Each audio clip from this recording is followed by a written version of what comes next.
Sound the alarm. Because Yep. this is Blurred Alert. It's a place where nerds talk toys, comics, movies, and more. I'm Scotty Quippen, aka Quip, aka Stephen Q. Yerkel, and along with me on this fantastic voyage, and here to share their unique perspectives, are artists making a name for themselves in the toy business. So, yep, we have Brandon Gash, aka Gash Bandicoot. How you doing this evening, Brandon? Oh, I like that one. That's probably my favorite name so far. Yeah, that's a catchy one. I like that. Okay. Gash Bandicoot. I'm doing good, dude. Floating through the sewers on a couple things. Hustling, Getting grinding. Dude, dangerously I feel like you've close. been so busy that you're kind of like Crash Bandicoot, just jumping from Mm, project to project. I think so. I think so. And we're getting dangerously close to that Leo reveal, bro. I can't wait for y'all to see it. Yeah, I'm excited. It's got to be coming up. Wait, hold on. Yeah, What day is use it? your calculations. What's your Yeah, calculation? it's about 4 days. So I think it dropped like 2 days ago. So this is a running joke that we have. Aren't man? I've got nerd. I'm a nerd. I've got all sorts of charts. I'm tracking things. Usually, when Mondo does a little teaser, on average, it's about 3 to 4 days before they do the full blown reveal. So last time I nailed it, You and did. these guys know. So it's like, okay, all right. I'm thinking Yeah, still we come 4 days. to you now. Yeah. You the Oracle. Great. So we'll see. Also, along with us, we have Sebastian Gomez, también conocido como La Lombriz Feliz. ¿Qué tal? Happy Caterpillar. What's going on, man? It's good, man. My son started learning about butterflies last week, and he was talking about it. And all I kept thinking was that chubby butterfly from the movie A Bug's Life. That he finally got his wings and he couldn't fly. I'm like, damn, dude. That's tough. I feel like that sometimes, like my little Nemo, just the short fin. Swimming in circles, kind of. But I'm you good, got it, dude. man. I'm good. Just busy. I'm excited. I think I mentioned to you guys I'm gonna hit up Toylanta at the end of the month. Yeah. Nice. So I'm gonna meet some guys that I think Josh Brown is gonna be there actually, and a couple other Nice. people. So excited for that. Maybe I'll grab some footage for Blurred Alert. That'd be Do it, dope. man. We can cut it up. You can be our dude, boots on the ground, dude on the scene, whatever. We can come up. We'll workshop it, whatever. Channel 6. Channel 6. Yeah, Yellow it'll be dope. jumpsuit. And we also have with us, because today's going to be real chill, kind of titled it just a creator kickback, where real low key, but seeking to learn more in the blurred space about Artman Customs. So we have with us Nico, aka Dima, who's an industry professional, customizer, prototype painter, and educator. So we're going to get a little feedback, have a discussion, just about general toy talk, talking about the creative process. How do we pick projects? How did you get into the toy creative space? What experiences have made Nico the man he is today? So Nico, how are you doing? I'm doing great. Awesome. Happy to have you here on Blurred Alert. So yeah, Excited, man. dude. Glad to have gotten the invite. People are starting to invite me on shows again. And I'm like, Dude, yeah, I wanted to invite you super early on, and then I started seeing you everywhere, and I'm like, damn it, you were so close to being the first ones. It's a Nico takeover. yes, Yeah, but we're my glad love- you're. I my mean, love. there's a reason. There's good reason though. You're doing lots of really rad stuff, man. Yeah, thank you, man. Yeah. So I guess before we dive in too much, I do want to say hello to the chat. This is your first time joining us. Welcome. If you've been an A1 since day one, aka a BAMF, that's a Blurred Alert mega fan. Switching it up a little bit. Then welcome back. But let's go ahead and let's jump through it. Let me scroll up a little bit. We got VPG, Video Power Gaming. VPG. We got Josh Brown Toys, Allison Troy, Retro Toy Princess. We got Technicolor in the building. We got Andrew of Andrew's Gatey's Toys, Yurt. We got Nick Dillinger. Usually I would give a Yurt, but since Ryan Coogler won an Oscar, I have to give the West Coast. Is this? I don't have any. Is this? Yay! Yay! I See, like that's what that. It's been a while since I've been out west. Originally from Cali. If those of you might notice that the format's a little changed up. I'm over here, but we thought it'd be fun to have the the West Coasters on the left. Mm. You got Yeah. Nico and Brandon, and then you got Seb and I holding it down for the East Coast. But yeah, we did want to pause and acknowledge. I mean, great night last night for Sinners. Ryan Coogler, Michael B. Jordan, and I want to make sure I get her name correct. It is Autumn Durald Arkapaw as far as winning for cinematography. Dude, I'm gonna start following her because her work was crazy. Every frame in Yes. that movie is like a Crazy work. freaking. Yeah. Beautiful. Really rad stuff. yeah. Really rad stuff. Yeah. Best cinematography, best original screenplay, and of course, best actor. So shout out to all of them, especially Michael B. doing it for BLERDs all over the world. He's told his Yes, story sir. many times, Hell yeah. being called corny for like an anime back when it wasn't even remotely cool. Like Mhm. now, I mean, it's way more acceptable to be in anime and just nerd stuff now. But it was back when times were hard, and he's held it down, and he just won. He just won Yeah. Best Actor. So good Yeah. for him. All right. So we also got Chris Fresh Collects Every time. Infinity Element every time. Yeah. Detroit Dave, TNT, Brandon Gash. He's here. He's Oh, there. yeah. He's everywhere. I'm in chat. Yaga. Nobody's corrected me on how to say that, but it's just fun to say it that way. We got Brick Something, Ring the Wow, Brick. Alarm. Yeah, what's Whoa. going on? Big Bro Brick. We got Chris Bobinski. There we go. Chris Bobinski's in the chat. Rowdy Riles has joined us. Howdy Rowdy. Sebastian Gomez in the chat. I think that. Oh, here we go. We got Zio Adams. Hella Geek. All right, folks are trickling in. Thank you all for joining us. You could have spent your Monday evening anyway, anywhere, and you chose to spend it with us. So thank you for that. Without further ado, let's dive on in. So Nico, tell us a little bit about yourself. Give the folks at home some background on who you are. Tell them who you are, right? Stay with your chest. Yeah. So I'm Nico. You heard the blurb from my biography, educator, customizer, industry professional type deal. But at heart, I'm just a guy who likes playing with toys and who likes telling stories. I watch something and I get really, really hyped about it. I'm one of those guys that, like, if I watch, a movie or a TV show, or I see something and it's just so cool, I get that lightning bolt of inspiration. And I try and make figures and stuff like that, So the lightning bolt will hit me and I'll go, boom, I need to make that now. And so that's why my page looks a little crazy, bopping from franchise to franchise. I know that feeling. Yeah.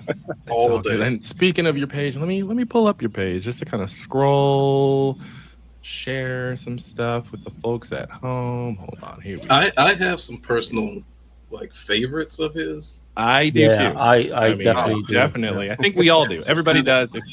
If you haven't seen his stuff, so again, it's Artman Customs on IG. Here you could see, look at all these folks who follow him. Those people. Yeah. So this is a really good one. I mean, we can look at the pinned one, especially since this is a really big, moment for you recently, in recent history, at least. You're doing lots of great stuff since here. But seeing your paintwork on display at SDCC. You want to tell us a little bit about that? Oh yeah, man, that was at going to San Diego Comic-Con. I went, and it was just kind of one of those things where my buddies, I was like, it'd be nice to go, but I don't have a pass. And somebody came through with a pass. Shout out to Adam, who's now my boss, I guess, which is kind of cool. But he was just the homie. He said, "Oh, I got a pass for you. Come on out." And so I went out, and I went through the whole weekend, just like kind of experiencing San Diego Comic-Con and having fun and hanging with the guys and stuff. And then Sunday, right before I was about to leave, I said, let me just do one more loop around the convention floor and see everything. And I went to where they had all the diamond stuff, and that's where my work was on display. And I was immediately, it struck me. I was hella emotional, and a tear ran down my eye and stuff. And then I was immediately infurious at the fact that Adam didn't tell me. Right. Almost Right. let you I could walk have out missed the it. con. You know what I'm Yeah, saying? Yeah. So, but that was definitely a magical moment, and I got to I took mad pictures and I sent it to family members yo, look, that's mine. That's Absolutely. awesome. You got to post it everywhere, man. Just like you did. It's your pinned. comment. Yeah. I can't say I'd do anything different. I mean, that is awesome. That is quite an accomplishment. And you know what? There's nothing wrong with getting emotional. You understand the grind. You understand the hard work that it took to get there. How much time you've spent just honing your craft, perfecting your skills, and so it is awesome to see the fruits of your labor, manifest physically on a grand stage like San Diego Big Comic-Con. stage. So again, sending you your flowers, Nico. You're doing awesome stuff. Again, here's another one that's pulled up. I know this is Sebastian's favorite. Is this? Dude, I think I've hit him up on the DMs every time he posts this because it's like it's such a strong sculpt and the paint work looks great and he's just badass. It's And awesome. he's got the RAF. You like that quip, right? I do. Like the over the I'm head. super excited. I mean, do you have a wave check sculpt for this Isaiah Bradley? Nico, just share. I don't for this Isaiah, but I have one for Green Goblin. I need to paint it up. Okay. So that'd be awesome. We were talking about that last week, right? Wayne game. Did we talk about it last Undefeated. week? Yeah, we were talking about Norman Osborn where he. Well, no. It wasn't last week. It was the week before black last. coated. Black coated. Yeah. Yep. But that's dope. I can't wait to see that.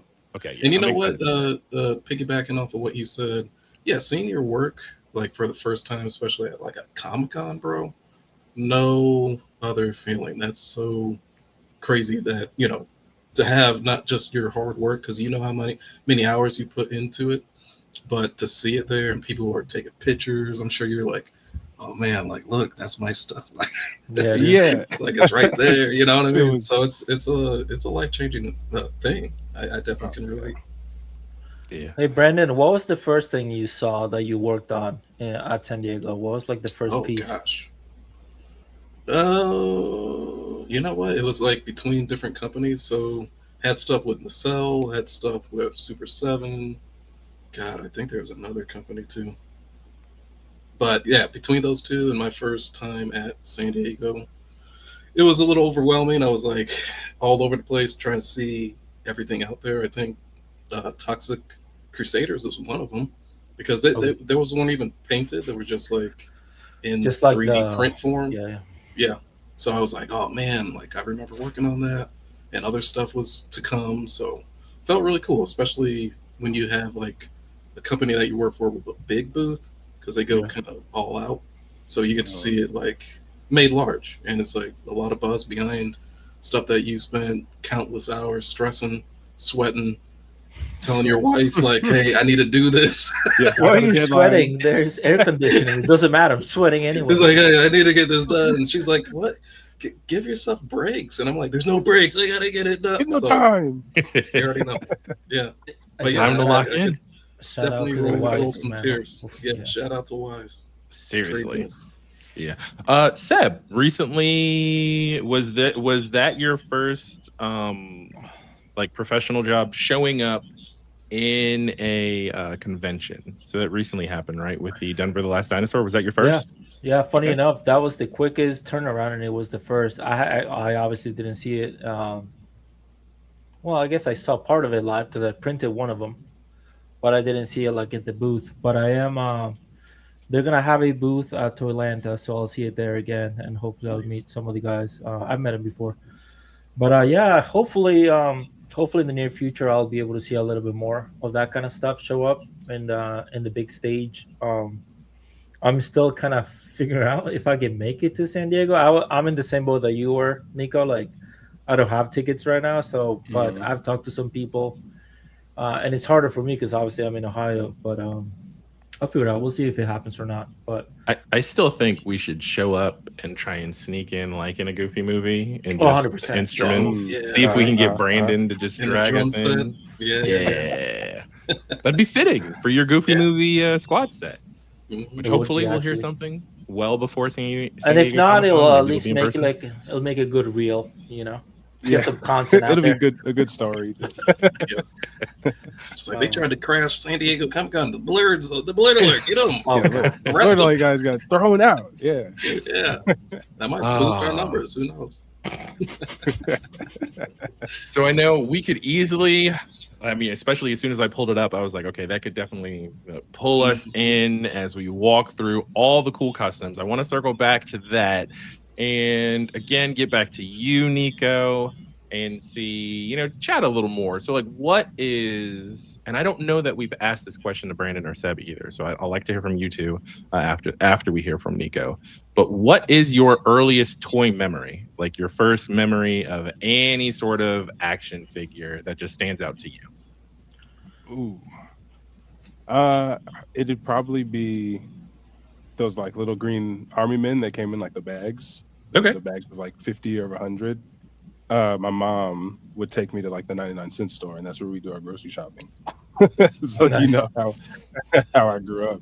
And so my treat was, I think it was like Easter, and I would get like an Easter gift.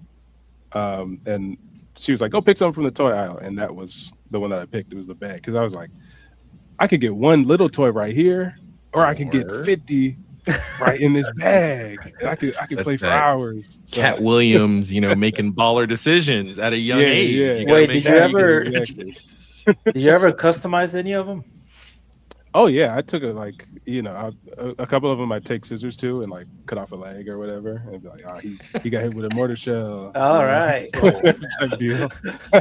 Yeah, I think we all have done that. You grind them up a little bit, wear some things down. Yeah. So that's probably my first toy memory. Okay, that's awesome. Brandon, what's your first toy memory?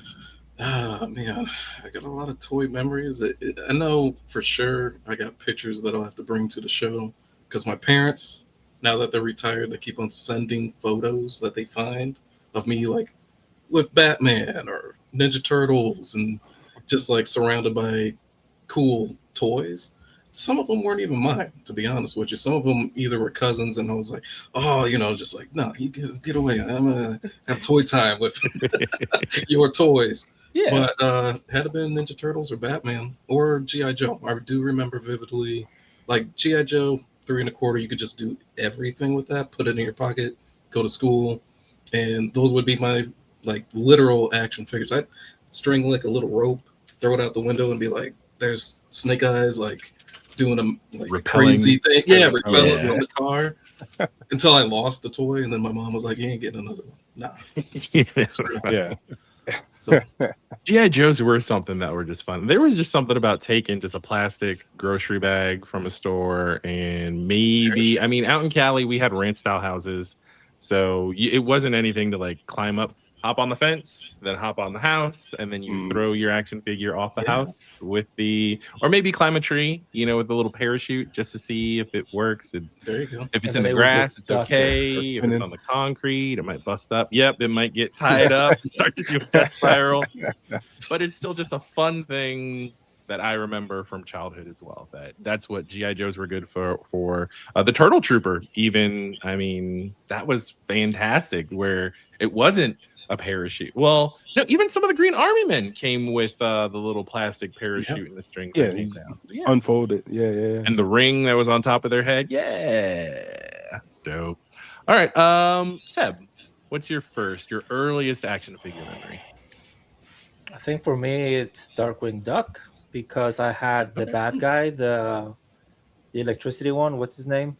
Megavolt. Yeah. And I remember the little play action with a little spark. And my brother had Darkwing Duck, so he would have the helmet that would pop off. So that was like the first ones that not the first ones that I remember, but they're the ones that stayed in my brain. Also the turtle copter with the punching gloves. Oh wow. My brother had that one, so I remember that. And then the small soldier stuff, so like the 6-inch kind of Gorgonite and Commando Elite. But I do remember making stuff. I don't know if they were Joes, but they were definitely like 6-inch kind of army guys. But I do remember making little command centers and stuff out of cardboard. Oh, nice. That's not a huge part of my life now, but eventually I would like to make it one. But yeah, those are like the toys that kind of stuck with me. Okay. But you shared about the making different sets out of like, or accessories, bases out of cardboard. I know one of my earliest custom jobs, and this was right around the time where I was transitioning from a kid that played with toys into somewhat of a collector. It was with the Hasbro WWF Superstars line early on. And but what I did at the time, way into it, it was the Attitude Era, like just at the very beginning of it. So D Generation X, we were all getting detention for, hitting one of these numbers. And Classic. and but I remember I wanted the monster ring, but I mean that was big money. So I had to save quarters, nickels, dollars, lunch money, fun money, whatever, in order to get to that monster ring eventually. But in the meantime, between time, what I did was I took one of the variety packs of chips that you used to get, those big boxes of like the 32 packs of chips, and flipped that over and then stabbed 4 pencils in the corner of it. And then I cut a bunch of rubber bands and tied them together. So I made my own little wrestling ring out of rubber bands, pencils, and that chip box, the variety pack. Just to kind of, and it even had a little bit of you can bounce them off the ring or kind of like launch the dudes into each other. It had a play action. Yeah, it had a play action. But and it smelled like chips too, so that's great. Exactly. Why? I mean, what's not to love about it? But yeah, man, I hadn't thought about that in forever. Dude, I did that with I tried doing that with a ring, but what I wanted, I think I had identified that the ring bounced. So I was trying to make that work. I don't think I ever made it work, but I really wanted that like mechanism of it being independent to be able to get that bounce. Because that's a big part of wrestling is just that stomping. The mat, that iconic sound. GD's Toy is saying the shoebox Hoth bases for the win. I mean, that's solid. Lots of. Did you use cotton balls to make Hoth, or how'd you get the snow effects, Andrew? And then we've also got Chris Fresh saying he made a really cardboard cubby house for my McDonald's Muppet Babies. Okay, all right, love those toys. I'm not hating. I love Muppet Babies. Yeah, that's dope. Okay, so we said earliest memories. Is there a specific moment that you can recall? I know you talked early, like you talked a little bit about the Army Green Men and your customizing. So it seems like you've always had that creative bug, Nico, where you just had to do something just to kind of increase the play level of your toys. Is there any specific moment where like it dawned on you that you have this creative bug, or is there any specific custom that you made or toy thing that you created that really kind of started you off on your journey of expanding into the custom space? I talked a little bit about it on the Brick Show, and it was I watched Marvel Superhero Squad show, and they had the Dark Surfer, which is the Silver Surfer with the Infinity Gauntlet and Infinity Sword, and he gets gunmetal instead of silver, and he has glowing green eyes. And so I was like, boom, I gotta make that from this busted Silver Surfer figure that I have. Like the arm was broken off, so like I had glued it, and I was like, all right, I'll paint this thing up. So that was like the first real like custom that I did, where I was like, okay, painting it head to toe. First Marvel Legends custom I did, and that's why I think it really like clicked. Where like it wasn't good, I didn't see, I was like, I gotta work, I gotta keep working before I could do anything and show anybody. But it was replicating one of like Glenn Webb's old customs. It was Baron Zemo. Turned it into like it was taking it must have been like the Marvel Now or whatever look, the first one that they made, Hasbro, and then like turning it into the classic all purple version. And that custom was rough. That was rough. I didn't know to thin my paints. I didn't know how much you had to prep joints. I didn't know. Wait, you have to thin your paints? Yeah, that was a shock to me. And that's the time. You know what I'm saying? I don't even have any more pictures of that one. I wish I did. I was wondering if you had any pictures. Yeah, dude. Nobody has it like Brandon, where he like archives all of his life. It's crazy. Hey, sometimes I gotta say, my parents. The thing about me, sometimes I will sculpt something like back in the day out of real clay, and then I don't know if anybody else is like this, where you look at it and you're like, nah, it's not there, and then I would crumble it. Oh, literally would just like smush it, So my mom and dad, they got into the She habit knew. Yeah. before I even came back to it. They'd be taking pictures or like keeping it from me and just like archiving it for me, to be honest. Makes sense. And now that I look at some of my past stuff, I'm like, oh yeah, I did that. Like, how old was I? And they have to be, oh, you were 5 and you were just getting into it, and we had to save this one specifically because you said the eyes weren't right. And I'm like, well, they're not. They're still not right. It's like, I want to crumble it up right now. And they're like, nah, you ain't getting this one. Shout out to Mr. and Mrs. Gash for Yeah, just shout out, preserving moms. toy history. That's Mhm. awesome. I pulled this up real quick. Is this the Baron Zemo you were talking about, Nico? It's the one to the left of it in the Mandroid bath. So this. That's the Okay, that's the, this one. All right, that's there what I we started go. with to try and make it into the other version. And Okay. yeah, that was there's a lot of learning curve. No, but I made it eventually. You know, I got a question because before you get to figures, I heard you were painting on rocks. Now, before that too, were you painting on canvas, or like did you have like artistic ambitions for like something professional, or did you just like doing it just to do it? Like, did you just always have that artistic bug? Yeah, I guess I always did. Well, it was mainly like coloring books. Coloring books was like my thing.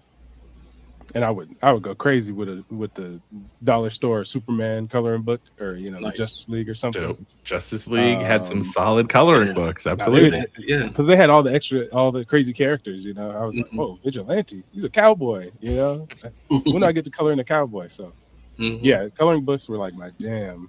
And my grandmother, she would do a lot of painting. She would do like watercolors and sometimes on canvas. Nice. And so I'd be like, oh, like, I would go over her house and see a bunch of paintings on the wall and stuff. So like I always kind of had it in my mind, but I never really jumped to canvas until like high school, when I started taking an art class. For the longest time, it was just, paint on either a figure or like paint a rock or something, So you mentioned high school. Yeah, you mentioned high school art. I know for me that was a big one because I got pushed into like AP art class, and I had a teacher that was like one of my. I don't remember many of my teachers, but I definitely remember her, and she kind of pushed me in the right way. I think when it comes to like doing artistic things, and kind of believing in yourself and that kind of thing. But were you a little bit more serious about the art classes in high school, or you just kind of took it because it was just like a cool thing to do, kind of thing? Well, in high school, I took it serious because I took like all my classes serious. But it wasn't something where I was like, ooh, I'm excited to do it. It was one of those. Our school was kind of like segregated into different programs, like kind of crazy. There was a like humanities program which had like all the money, and like maybe one black kid. Then there was like the STEM program, which was like, it had their own group. And then the art program is where they put a lot of black kids. We need somewhere to put y'all. So it was a bunch of black kids and a bunch of Latino kids. And so I was like, okay, cool. I guess I'm in the art program. So it's, you get an art class every year. And that first year it was really just digital art, like learning how to use Photoshop and stuff like that. And I was like, I'm not rocking with this. Yeah, where the paintbrushes at? Right. So it took like that second year. Then we started actually painting with paintbrushes and canvases. And I did a self-portrait, and like it was my first time like figuring out how to actually paint like something like a real subject matter. And it came out pretty well. I'm not, not to toot my own horn. It came out pretty well. And like I got an A on it and stuff, and it's up on my wall now because I'm like, I locked in on that one. Never locked in again on anything as good as that self-portrait. You might have to post that at some point. Post that. Pull it up. I'll take a picture and show like sophomore year Nico or whatever. That's great. Yeah, I'll show that off. Yes, Josh Brown. Nico is young, and for the first time, we're all about the same age. Us, we're not as old as some areas of collecting. So like Photoshop was still around when I was in high school, but not when I was in high school. No, okay, all right. Yeah, not no, I think mine was after high school with a pirated version, and I was doing like the weird I was comping like pictures of me and my ex at the time, and I was doing like double layer exposures Oh wow. with like trees in the background and shit, you know. But no, dude. I mean, it is a younger generation thing to have all of these like different softwares and stuff in school, because now kids have like 3D printers and all kinds of stuff, and I couldn't even imagine having all that while being younger. And I love that you said that we're all kind of in the same age, but I think Nico is younger than we are. Well, I was saying the three of us. Nico is definitely sure. younger than us, Yeah, particularly. Yeah. And we have to have you back for it because when I was watching Brick Something, you on Brick Something, I know you mentioned you're big into Cartoon Network, and so we do a little something called Ramble and Rank, Yeah, we got to where we walk through things. So we'll have to have you back because you're young enough to actually remember like Foster's Imaginary Home and things like that. So I think you being right in that key age for, yes, when we're talking Cartoon Network, we're not talking the Adult Swim. old. Well, I mean, so some Adult Swim. I'm sure you watch some of that. It's honestly part of why I picked the music for the little story that came up. Was I was like, okay, all right, you might appreciate Danger Doom being a Cartoon Network fan and that coming from the Adult Swim. So, but no, we'll definitely have to have you back for that, and it'll be fun. And we'll talk about Cartoon Network originals. And Which kind ones? of pick the brain on that. What do you consider originals? Because I'm definitely an old timer when it comes to Cartoon Network. Because I never watched Adult Swim or anything. I don't know why. It just kind of escaped me. Yeah, what's wrong? So I mean, we're not going to include. include. You know what I'm saying? He got to sleep. You went to bed early? You go to bed? I mean, not anymore. Yeah, right.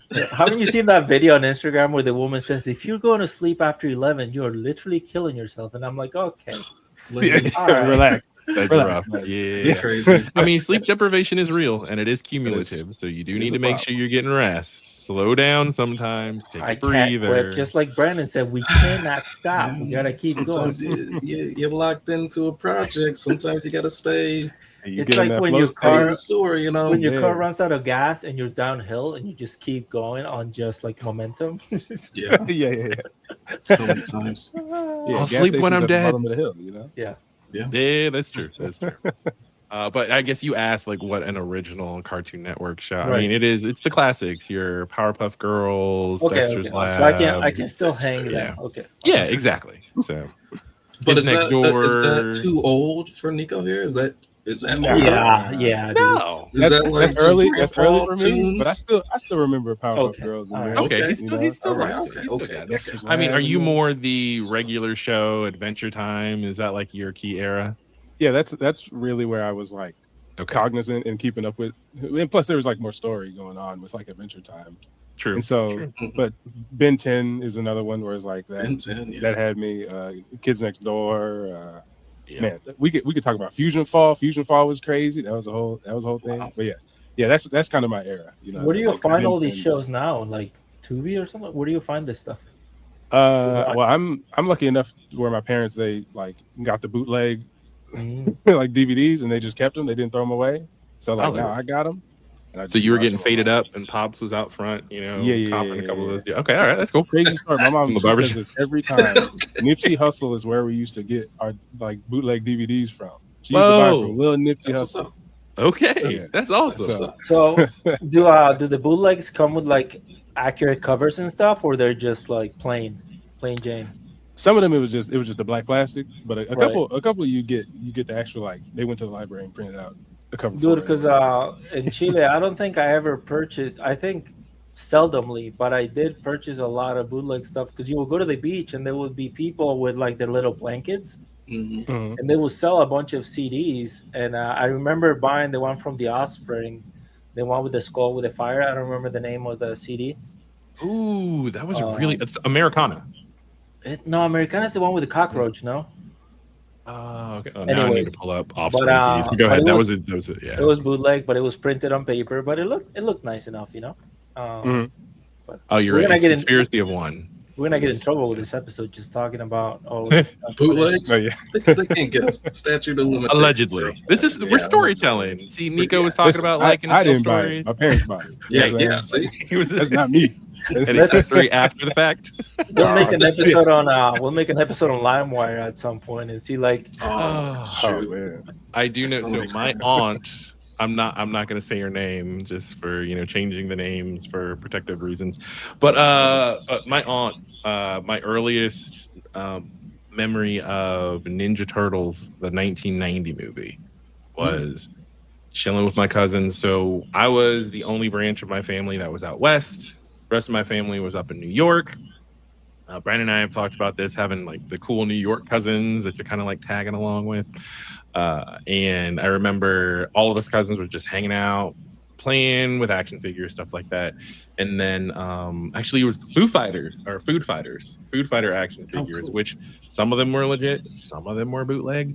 But my aunt just came in, and she was just that aunt that could get the hookup for whatever. And so I'm sure it was fresh out of the movies. I mean, people walking through the aisle, whole 9 yards.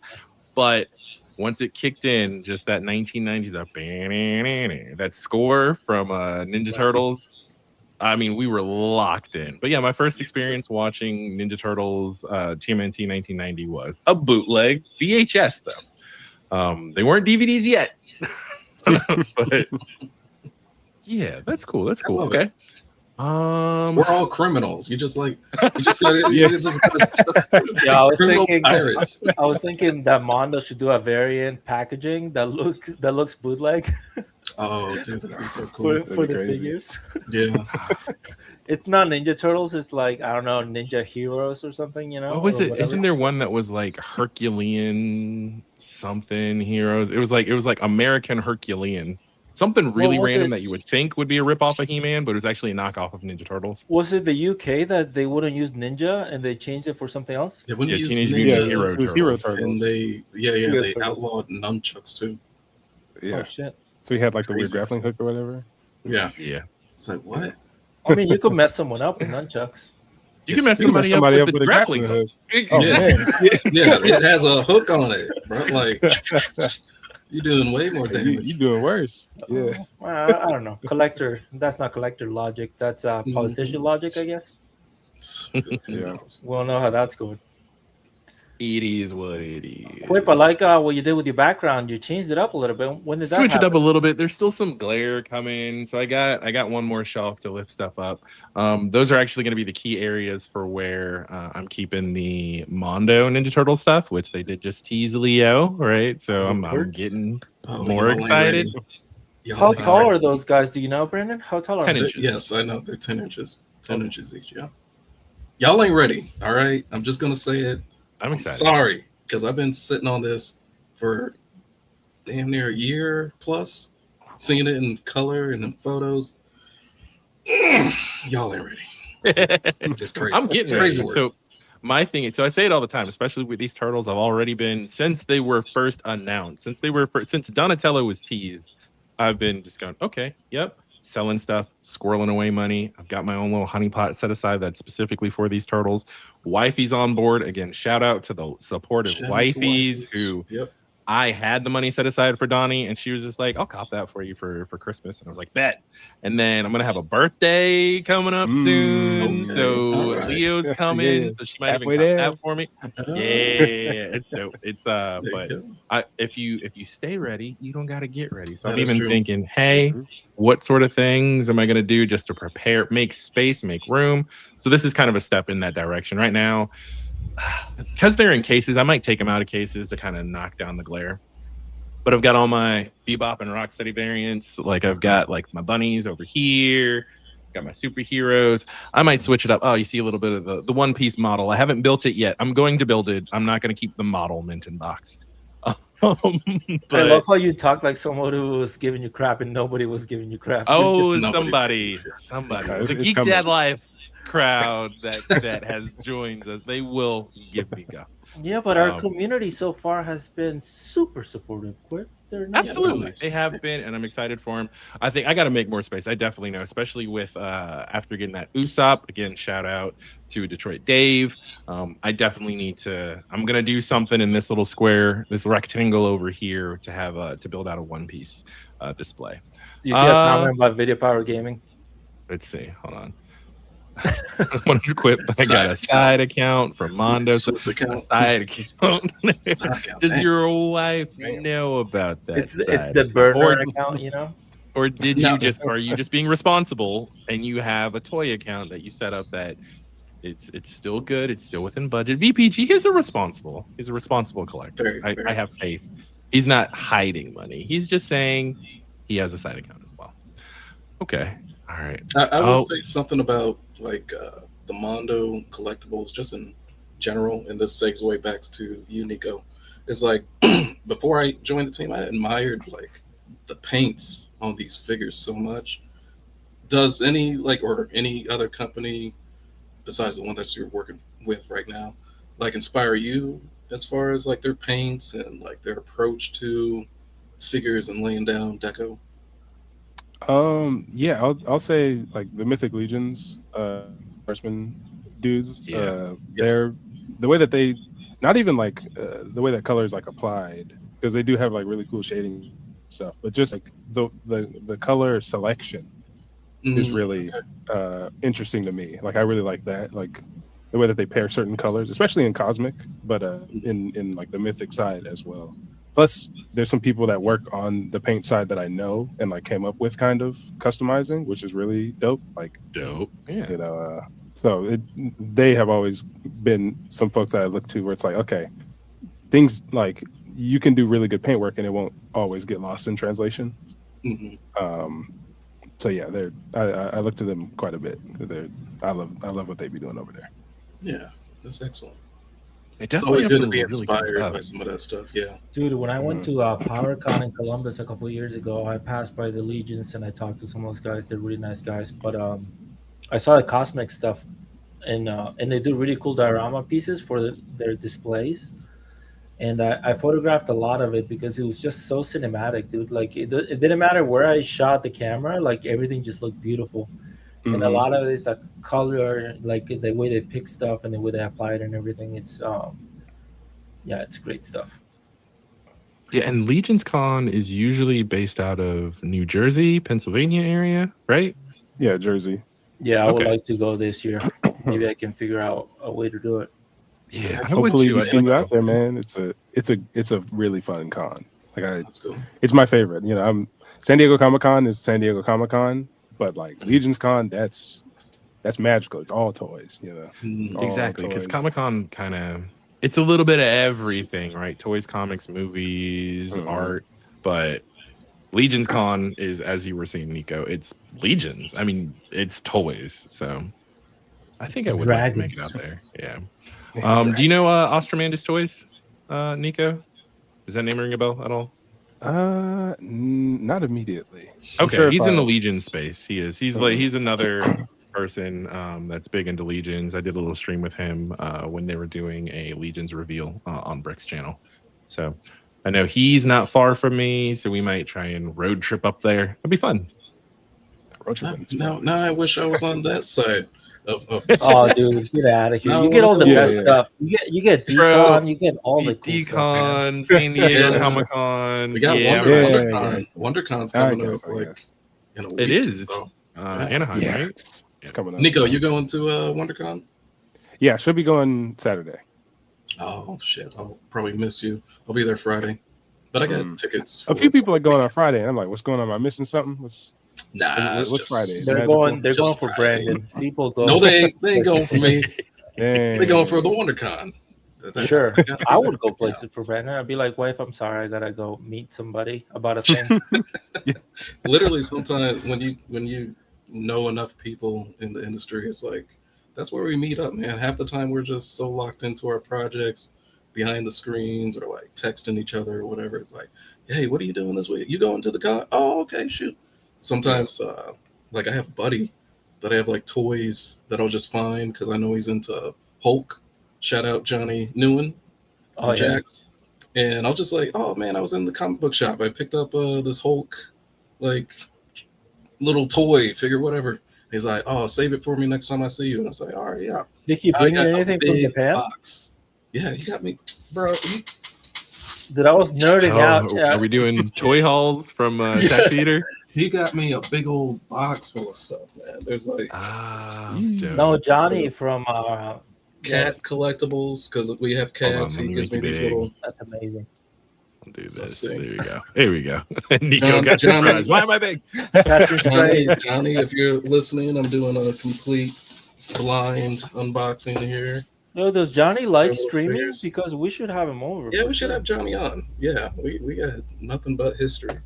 So a lot of little. I got too much stuff, man. He got this little cat. Look how cute this little guy is, man. Okay, got a bunch very of cute Monchichi-esque, very chibi. Okay. Is it So cute. blocked? And it's flocked. Yeah, it's Flocked. flocked.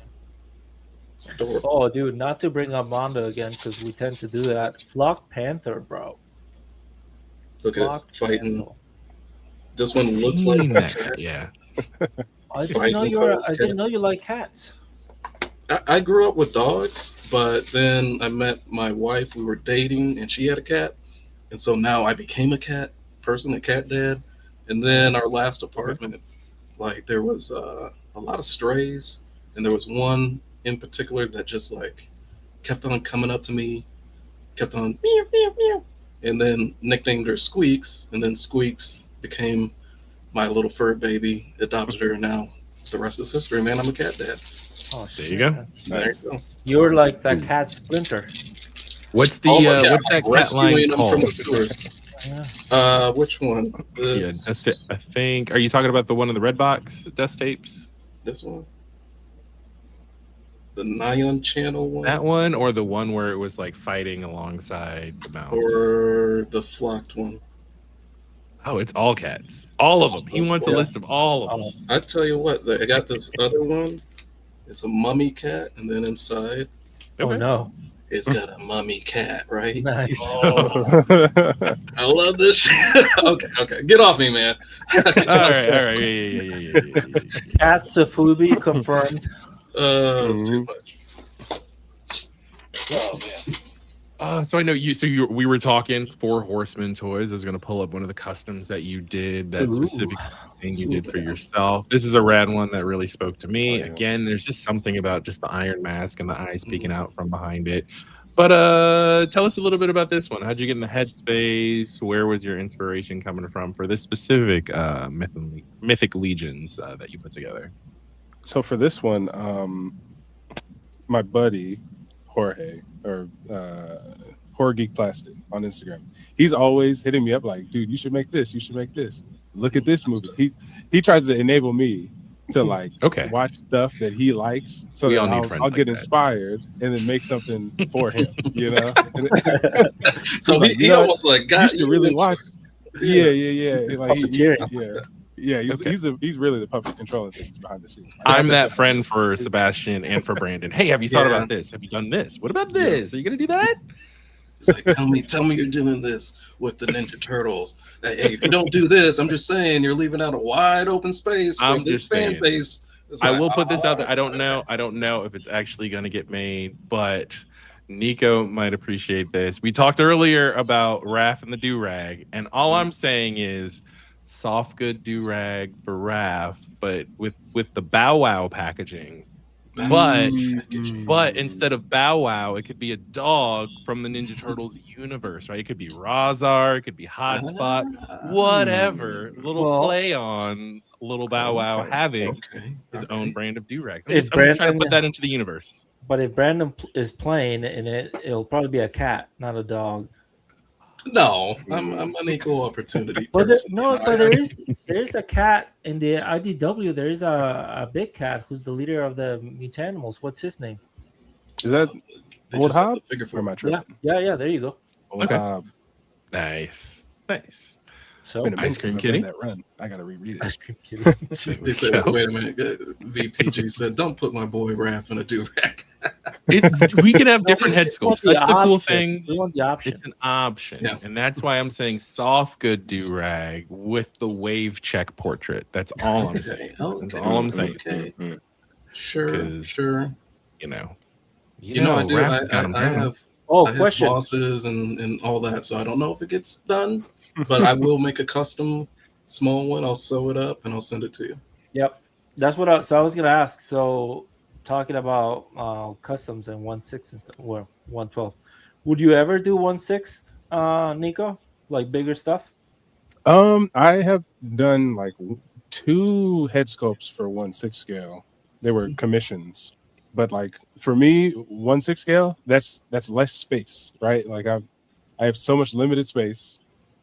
1/12 scale is a nice, it's a nice package where I can fit a bunch on one shelf. If I get into the 1/6 space, things Oh, like start to get a little collected. squirrely. Well, That's what do you? fair. Are there any differences to the approach, like artistically, between 1/6 and 1/12, or no? Oh yeah, 1/6 I would say is like a lot easier for Yeah. me, at least, because there's more canvas, right? Not that I'm like Mhm. I'm not super squinting, you know, my eyes aren't that bad just yet, but like working on a 1/12 sculpt is like trying to get in those pupils and stuff is kind of difficult. But going to the bigger scale really takes a lot of that weight off of me. So when I get those commissions, I'm like, yeah, I'll do them, you know, because it's kind of more of a breeze, like painting the eyes and the hair and stuff. Makes sense. So Yeah, that makes perfect sense. I can't imagine trying to do. Have you ventured even into the smaller scales, like your Joy Toy Okay. 1/18? Like, have you? Yeah, how It's small crazy you some of the get? details they can get. You know? Super fine. well, I haven't done a lot of 3 3/4 recently. I think I've done like 1 3 3/4 head a few years ago for Okay. like a commission. But I do D&D minis. I play Dungeons and Dragons. Nice. So like yeah, that's yeah. kind of the smallest I get. Where it's like So which version? little Now, itty bitty. now we're can getting into really some get more geeky. nerdy Yeah, stuff. how you Yeah. blurred it, for Which sure. version of Dungeons and Dragons are you playing? So we're it's a homebrew campaign, but it's the 5e. Okay. All right. Recently we were debating like, oh, so we switched to the 5.5 currently what it is, but Yeah. I think that dropped in 2024, right? I dropped last year, I think, Or 2025. Okay. All right. Yeah. So But like our DM, super cool. Shout out to Adrian, that's the homie.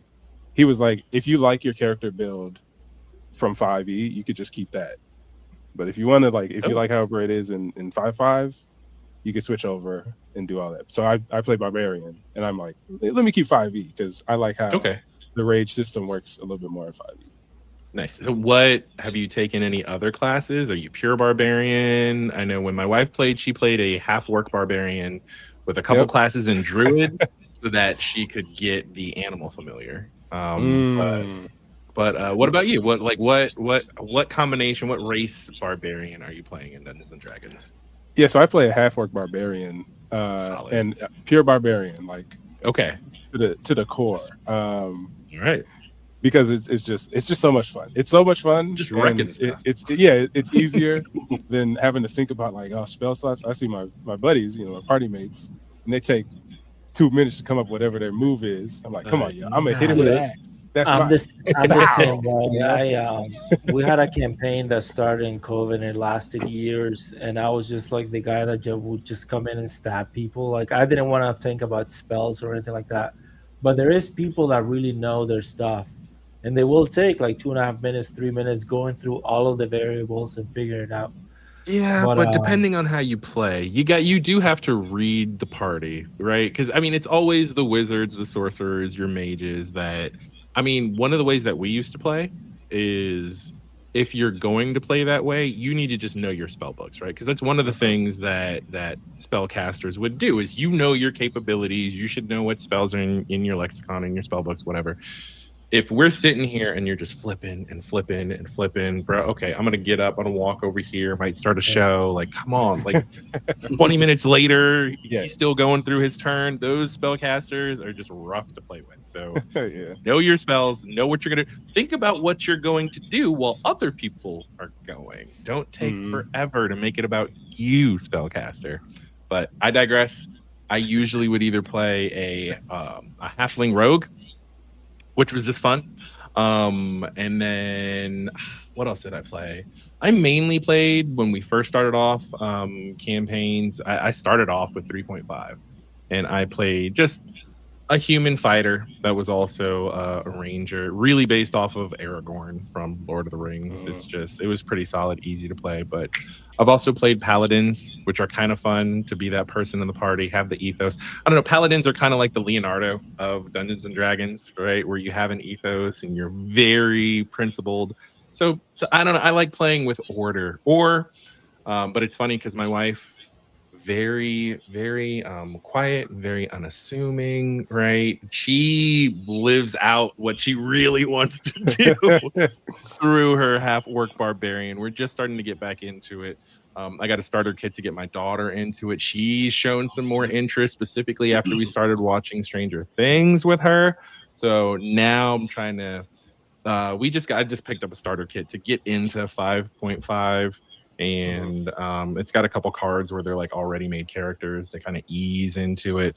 But once they start to really get going, we're going to need to expand, look for other people to DM, because I've DM'd. It's fun, but it's also fun to be able to play from time to time as well. So yeah, you don't want to get caught being a fervor DM. yeah, and it's fun doing different one shots. Just real quick, cooking stuff up. Like I called you our DM one time, the BLERD alert DM, and it feels a little bit that way sometimes. As far as just running stuff behind the scene, pull this up. Hold on, let me pull up my screen, my DM screen. And I feel like I'd be a rogue in this setup right here for sure. Just come in, stabby, and then just run. Just run away. Yeah. Now you did say something, Nico. You paint miniatures with these games. I want to know what hobby shops you're going to and what paints are your favorite. Is it Citadel? What do you like? What do you got? Yeah, Citadel is like my go-to. It's been my go-to ever since watching those like old Glenn Webb tutorials, because he was in, I believe, the UK, and so Citadel was like what they were doing. Citadel and Milliput. So that's what I, came up using. And I've moved away from Milliput in the years, but I've stayed with Citadel. So we used to have a Warhammer over by me, crazily enough.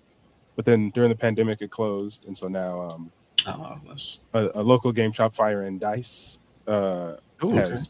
That's a cool name. It's a really cool name. I was like, yeah, that's good. Okay. Yeah. Yeah.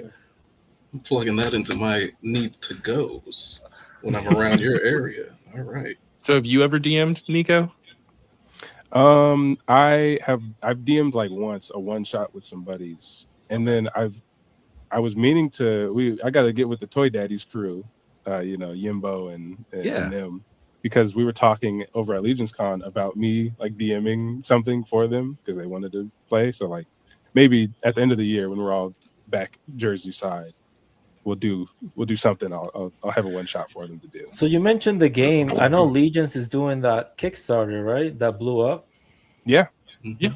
Are you interested at all in playing that, or is that not your thing? I don't know much about the game, but I know that it has a pretty big following. At least it shows like it does.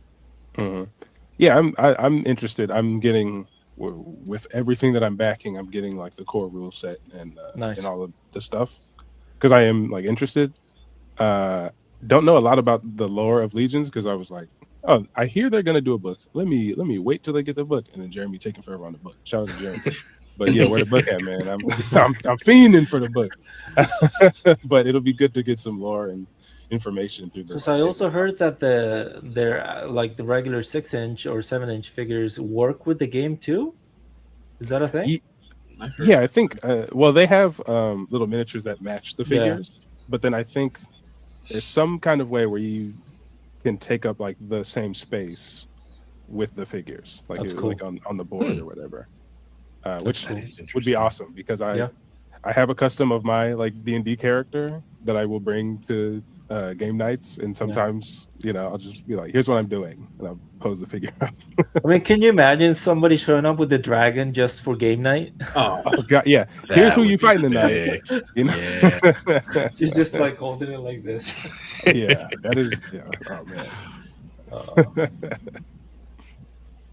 Okay. So have you dabbled at all with? I know you've talked about painting different minis, but have you 3D printed any minis, like specific characters, maybe even have your own little pouch of different action poses depending on what it is you want to do with your character. I don't know. Just have you done some 3D printed customs for Dungeons and Dragons at all? Yeah, so I originally did all my stuff through like Hero Forge. That's what Okay. my party mainly uses for like making minis. Cool. And because I'm the guy who does like the 3D printing and the painting, everybody's like, "Hey, I made this mini. Can you print it for me?" So I do all the printing for the party, and even like villains and stuff. So, but yeah, I have at least 2 poses for my character, depending on if he's using an axe or if I'm using my Dragon Slayer sword. Okay.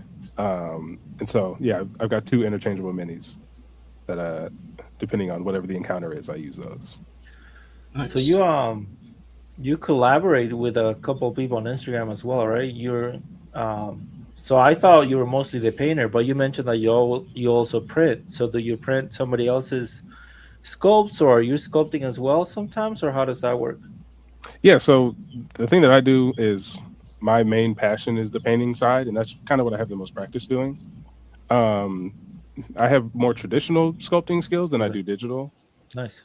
So I work with a lot of like sculptors in the community, 3D sculptors in the community. So like Hayden 3D, Blue D Sculptures, Aerobus 22, Isaiah makes stuff like a bunch of different sculptors, and they'll send me the files. I'll print. You know, oftentimes I'll commission them, or they'll have like a Patreon or whatever, and then I'll get the files and I'll print them and then I'll paint them myself. But like for little things, every once in a while I'll be like, I want something. Let me flex the muscles a little bit. So I made like a little mini tiny magnifying glass. Oh, let me try to make it All right. bigger. Yeah, let's see that again. There Let's you see go. Okay. All right. Cool. Yeah, look at that. That's pretty damn good. Because I got the McFarlane. I know, boo, McFarlane. The McFarlane Zatanna, and it came with the Detective Chimp. Oh, So I made okay, the yeah. magnifying glass for him. That's Awesome. So yeah, like I mainly do the painting and the printing aspect, but I've been known to sculpt every once in a while. Nice. I see the Attack Peter PBR back there. Oh yeah, the Godzilla. Yeah. Shout out, There you go. shout out to Attack Peter. Okay, yeah. All right. So I'm looking here. Let me see. Oh, I just came across a Nubia on your I page. want to know what is on your wish list Ooh, that's a good in the question. future Yeah. for things that you're like, man, I need to custom this right now, yesterday. No, let's even get bigger. Let's get bigger. Okay, than let's just get custom. bigger. Okay, let's Dream go. project. Dream project. Dream company. Project. Not that you're trying to, down anybody. But dream Audition. company and dream project Okay. that you get a call. Nico, we've seen all the awesome things you've been putting out. We need you, Nico, to make boom, boom, boom, umpty squat for whatever organization. What's that IP? And what's that company? Boondock Squats. I'm sorry. That's just me. Black Dynamite Squats. Sorry. Give them. We'll get to you, Brandon. Okay, Give Nico I'm some sorry. space. I have scopes I need painted. And Man. he has a cough, clearly. Yeah. I'm saying I'll hit the mute button. Oh man. Dream. Well, in terms of like franchise, yeah, it'd probably be Boondocks because I grew up watching Okay. that. Probably shouldn't have. Dope. Probably too young. But Fine. I've done. I've done a custom Stink Meaner, and I have like a Yeah. few other characters in the tuck that I just haven't kind of gotten to. But yeah, Boondocks was a big part of me growing up, and I would like to do that. But like company wise, I would like to work on some kind of black character for like the Four Horsemen Mythic Legion stuff. Okay. Mainly because I've seen a couple of the black portraits that they've done. No disrespect to anybody. Some of them look a little crazy. I want to put a little, you know what I'm saying? Sure. I want to try my love. hand. Okay. Yeah. Okay. But yeah, those would probably be the two. Because You mentioned big you mentioned you knew some people. So what will be your approach to kind of trying to get that going, trying to get that kind of work? Honestly, I don't know. I mean, I'm not really. I've gotten this far just kind of being a likable guy whose work speaks for itself, which I'm super fortunate for, and Yeah. I'm very like grateful for. So like I don't know, I don't like to impose too much or whatever and be like, hey, let me show you what I got, or whatever. Mhm. But I think I could talk to a couple people out there at the end of the year and see like, hey, just give me a shot, whatever the next thing is. I'd like to try my hand, but again, it's they got some people over there, and I don't want to step on any toes, if anything. So That's fair. That's fair. You don't want to be what's the word I'm looking for? You don't want to impose too much, but also there's nothing wrong with championing yourself and your work. But Yeah. it's a delicate balance. And you know what? You keep on you're doing great stuff now. Everybody's grabbing you on all the different toy shows. It honestly helps. Number one rule in life is just don't be a dick, right? So Yeah. I mean, if you're real cool about it, if you're nice and come on, man, a lot of doors can open just on that based alone. Like you're good people. You're good people. People are gonna pass your name around, and be like, yeah, hey, put him on the job, man. He's nice. He's good. Exactly. So you're already doing the part. So Boondocks, give us your wave one of Boondocks. Who you putting out there? Wave one. Ooh, okay. Am I in like what I would want for wave one, or am I in toy like? I'm the company producing. You're line answer it however you want, man. You're the art director. Yeah. You have full say on this wave. This is your marketing is not in my ear telling me, yo, you gotta save some characters for wave 2. Price again, damned. Price be damned. I don't give a shit. Yeah, you're operating the toy company same way you've been operating your IG. You're just doing what feels good, what kind of speaks to you at the moment. You are king of your castle with this line. Go shoot, Nico. All right. Yeah, obviously, you got to get Riley and Huey. Right. That's 2. Got to get Granddad. That's 3. Yeah. There you go. Then things. Give me Thugnificent. I was gonna say Thugnificent is a good one. You got to get that special character, right? Yeah. Okay. And then you could get Uncle Ruckus. Okay. But I want to throw another one. You get Bushido Jones in there.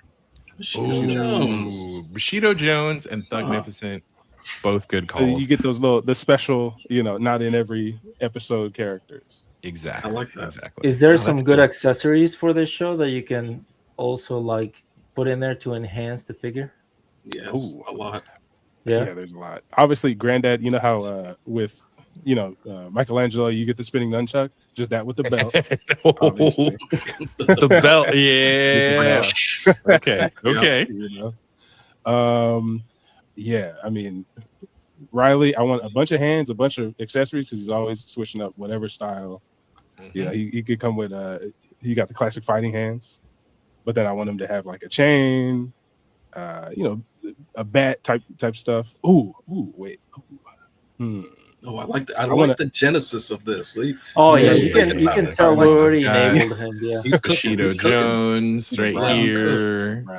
Yeah. Some of the photos. Yes, that pose right there. You need that. Yeah. Yeah. All right, hold on. You were saying. Yeah, keep cooking. Keep going. You got it, man. Yeah. I feel like we should leave the room, Quip, because there's some going on between Nico and Brandon right now. Oh, what? That I have? What? That I secretly have these sculpts already ready to go? Yeah. He's like, oh yeah, that's what you do. Oh no, it's not like I that. will Brandon's say good people too. One note for Granddad. I want him to come with the Luther sandwich from the Ivy's episode because I need that, and especially painted. I think you can get a lot of layers of how nasty that looks. Plus, nobody's done that. That's a cool accessory. Yeah. I don't know if you knew Nico, but I don't know if you guys knew each other before, but we all streamed on Brick's channel. Quip, Brandon, and I. And then Brandon and Quip started talking about this podcast there. And Brandon makes stuff happen when he sets his mind to it. So if he's trying to do some Boondocks and he finds somebody that's willing and able, it might happen. I mean, It's good people to know. You two, this could be the genesis of a sweet project between Brandon Gash. I had a Nico. project already in mind because I think I told you, Quip, that I have this variant head for Donnie with the open mouth and the eyeballs looking through it. Yeah. I think I need You need a painter to paint that before. You need a painter. Things can happen. I'm telling you. Also, Quip. I streamed with Dave Wonder a couple of times, and the first time that I streamed, Nico was on. It was one of those where they kind of work while they hang out. Yeah. So it's a real good time to do that. I think I did it like 3 weeks ago. I was just working on my iPad upstairs, and Dave is like, "Hey, let me send you a link," and I'm like, "Okay." Yeah, so I came down and my wife was working. I'm like, "Where are you going?" I'm like, "I got invited to a stream." I already know the face she made because my wife makes that face sometimes. What are you doing? I'm just gonna hop on. Just real quick. Dude, I told her about some plans that might happen, like that screenshot that you sent us, Brendan. I told her about it, and her eyes always get big when I tell her anything. And I was like, "This is not a different podcast. It's the same podcast. It's just different people coming." And she's like, "Okay." I'm like, "Okay." I'm sorry. That's why you had to bail early, huh? Yeah. Shout out to the wifeys for being supportive and long suffering and allowing us to just nerd out. Are you married, Nico? You have a girl keeps you level? Not yet. I got it. Yeah, but I have a lovely girlfriend. You just put him on the spot there. She's watching right now, Brandon. She's about to be like, everybody telling you got to get married. You better shut up. My wife will. She's about to bring up the cousin that just got engaged. Oh, man. Okay. So now, but here's the good thing, Nico. Now that Brandon's the one who brought it up, he's also got to be the one to slide you some work on a Boondocks line so that, you can make sure you get a good ring. So I'm just saying. That's right. Just saying. Yeah. So, dude, making this happen. Now it's like a West Coast alliance. Now we have to do that. Dude, when I bought my wife her ring, I had a budget. I had a budget that obviously was not what it ended up being because I gave the assignment. I didn't give it to her, but she asked for it. I have a really good friend in Florida, and she's like, "Hey, I like looking at rings. Can you tell me kind of what you're looking at?" So she made it her mission to find something that kind of fit. And she sent me the perfect thing. And obviously it was like double what I was looking at, but I ended up, thankfully I did some freelance work, so I was able to pull the trigger. Nice. But I was grateful because it's beautiful. And I have a good eye for stuff, but I don't think I would have picked that. So shout out to lady friends that have style when it comes to like jewelry and stuff, because I never would have picked that. Also, this is this is kind of a tangential thing, but before I met my wife on Tinder back in the day. Oh, okay. And I had a friend of mine, a woman, pick the pictures that should be in that profile because the ones that I was picking were not good. Bad pictures? You think they were trash? They were good, but they were like, gotta be above the waist, Sebastian. They were like dude pictures, right? And I was like, you gotta wear pants in it, man. What are you doing, dude? I was working out. There was like 3 gym pictures, and it's like that's too many. There's gotta be like one gym picture, bro. Yeah. Come on, and there's gotta be like one with friends, like a group of friends, so you don't feel you don't look threatening, and one with a puppy, and with I did a pet have a or an animal, with a puppy. Okay. So formula. They curated my whole thing, and it worked. So shout out to that. That's what we call nowadays a thirst trap. That's a the gym pictures are the thirst trap.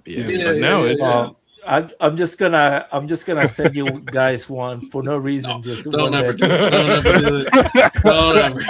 Now, wait a minute. Well, no. You can send it. You could send it. Just know that might be part of the opening for a BLERD alert. We'll make it part of a thumbnail. It'll be a thumbnail. It's gonna work its way in there somewhere. Even if it's a printed and framed picture in my background somewhere. So if you're gonna send it, we're gonna show it all. Have the Wolverine hold it while he's looking at it. That's a solid one. Yeah. So you, Nico, came up with a really solid wave 1. Was that all his wave? Was that all of it? Yeah, because you hit. How many was that? Was that 5? Riley, Granddad, Thugnificent, and Bushido Jones. Mm-hmm. That was 5. Yeah, it's 5. That's a solid. That's a solid one. Solid amount of. All right, cool. Yeah. I know, me personally, and we'll go over, we'll get into it, Brandon. But if we're talking different characters from Boondocks, I'm gonna need an Ed Winkler the third. Come on, they're wave and two. Jim Dang. Rummy, That's a two two-pack. pack. That's a That's a two-pack. two pack. That is, that's a you two-pack. gotta have them. The Yeah. late great Charlie Murphy and Samuel L. Jackson What does voicing it these say? characters. Those And are then the also- wildest, craziest characters. To go along, I mean, you made a stink meaner custom. Maybe I don't know if this is a Yes. multi-pack, if It's a this trio. is a Yeah, SDCC They're so good. exclusive. that's an But the exclusive. Hatocracy, you gotta have the Hatocracy. Yeah, you gotta. as well. Just Try so out many Tom. great characters from Yeah, the Gotta Boondocks. have Tom. Gotta have Mr. Dubois. Gotta have Tom. Gotta have Mr. Tom. Dubois. Make the music with your mouth, babe. I mean, oh. Yeah. I don't know why that's burned into my memory, right? Is that one and Cedric? Sarah Smiles and everything? Like, Yes. there's classic episodes. They can do a full wave on So alone, good. man. could be. I You love gotta that have show so Usher much. too. If you're gonna have Tom, Usher. maybe Usher. that's a battle 2-pack In where the you have rain, Usher. yeah. It's crazy. Crazy. Brandon, I Yeah. know you already have kind of said Boondocks is your dream line. Any other characters that you would want to work on, or is there another dream line that you might want to You gotta share? have Pimp Named Slipback. Yep. Right? with Ooh, with the girl that Granddad was dating, and then one of the accessories can be the cheddar biscuits. Don't feed her. Cheddar biscuits. Okay, all The right. fam ain't And there eating was- cheddar biscuits. I'm just There was saying. a character. There was a character voiced by CeeLo Green. I forgot his name, but he always would like show up. He had like wigs and you could do like spin-off things with him. Let me see. Let me look. Look I'm for gonna his just Google character. I CeeLo forgot. Green. Yeah. Yeah. CeeLo Boondocks. Green. Because when Boondocks. there was like, oh man, there's so many great episodes. Like, I was trying to think. There's a soccer episode. I would like to see Oh yeah. Riley and them, like all these characters, like Rollo Goodlove, the Reverend Rollo Rollo Goodlove. Goodlove. The Reverend There we go. Rollo Goodlove. Okay. Here we go. Okay. Yes. Yeah. Oh boy. Oof, man. With the podium, it's kind of like Janine's desk in the Real Ghostbusters Mondo line. You gotta have the podium. Yeah, gotta have the It's, podium. it's like for The Simpsons, like the mayor of Springfield always comes with a podium, so he Yeah. had to come with a podium too. Yeah, that makes sense. Easy. That tracks. Easy. Okay. So, okay, now that we're cooking, we're in the kitchen together. Cooking with We got gas, right? Boondocks. We got cooking with cash.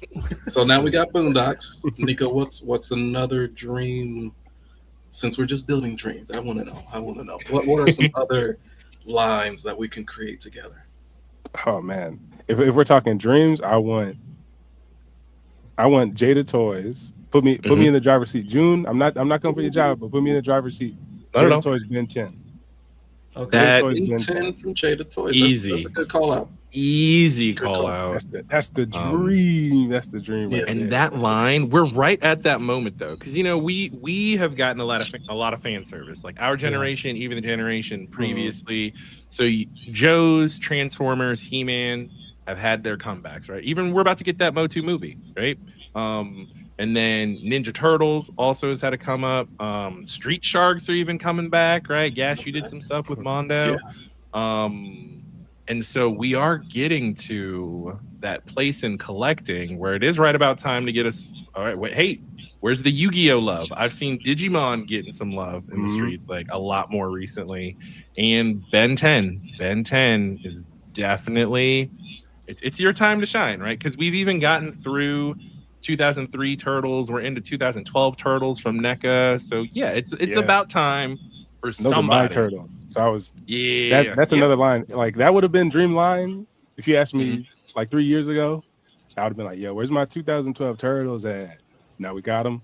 They're fantastic. I love that line. Are you collecting those? Yeah, I'm collecting them. On the hunt Yeah. for the.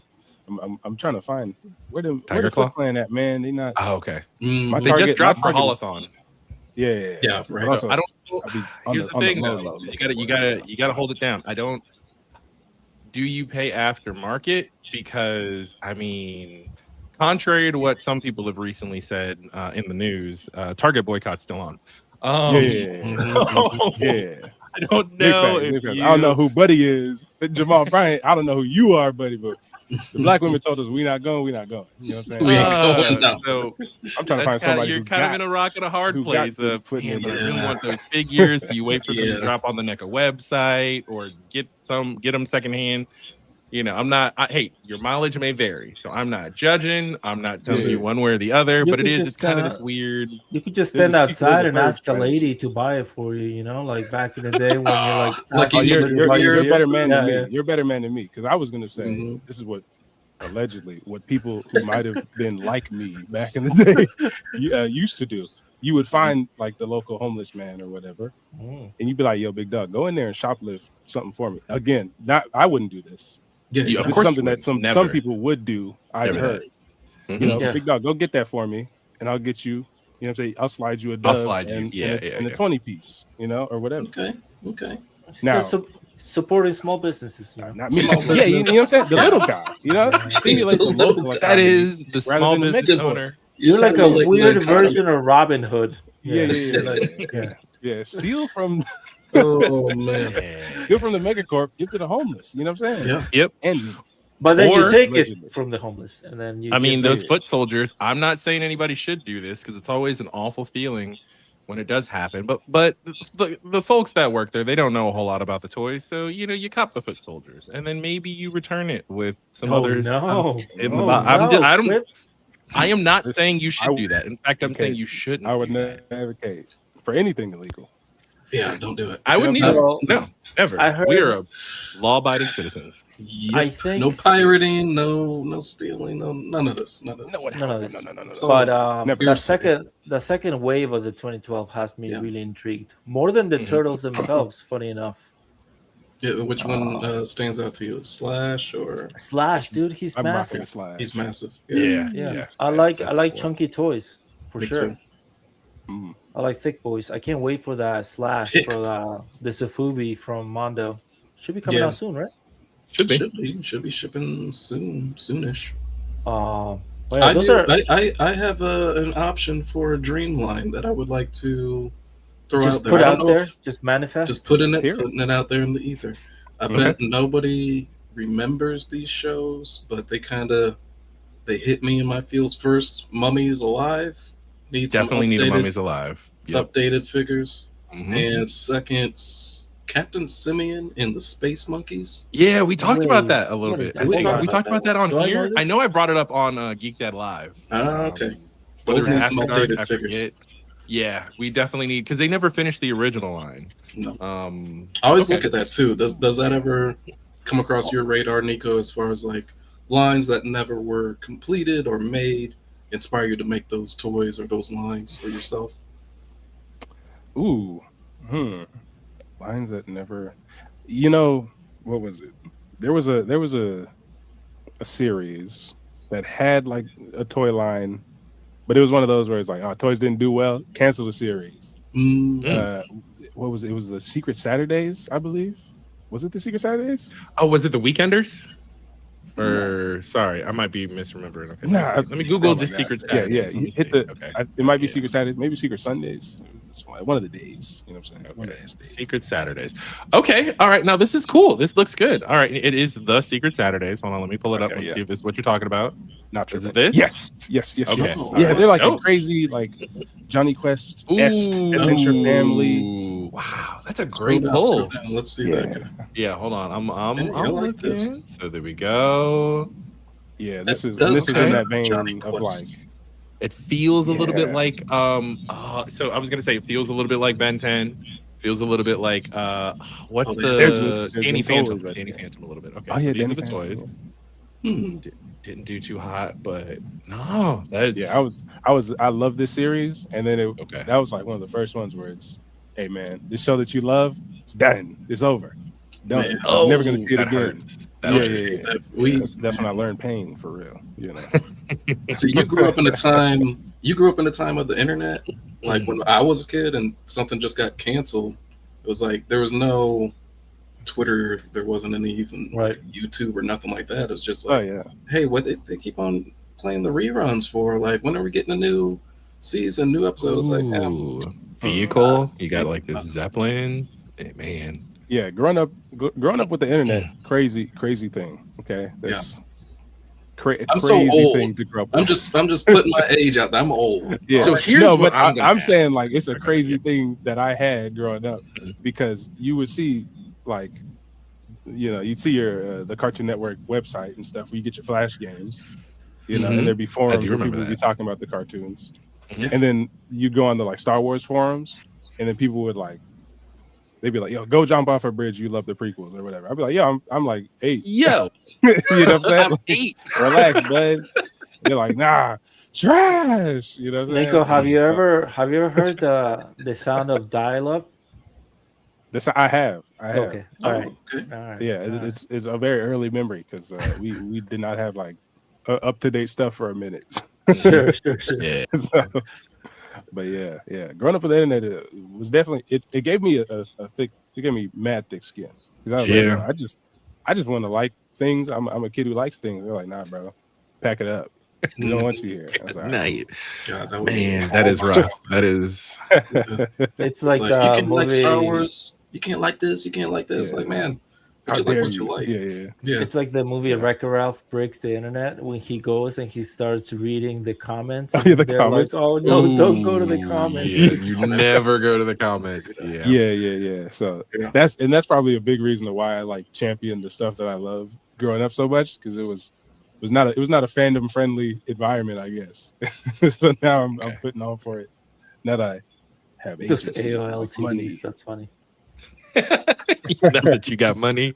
So I money. did. Now that you got some money, you might as well I was make it. I was thinking about this a couple of days ago about how like with a lot of jobs you kind of you do what you need to do and then you kind of forget about it.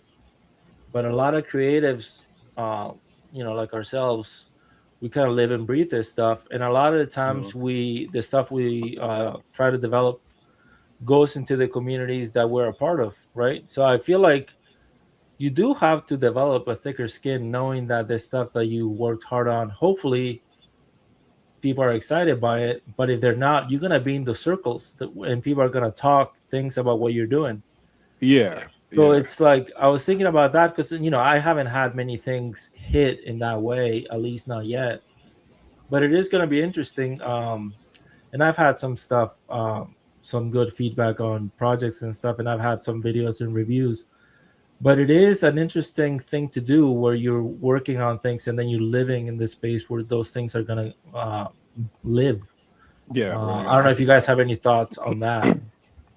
As far as like critiques of No, your just work after you're if you can relate to that thought, if you've ever had any thoughts like that, or because it'd be much easier to just like ship the project and move on and never hear about it again, Yeah.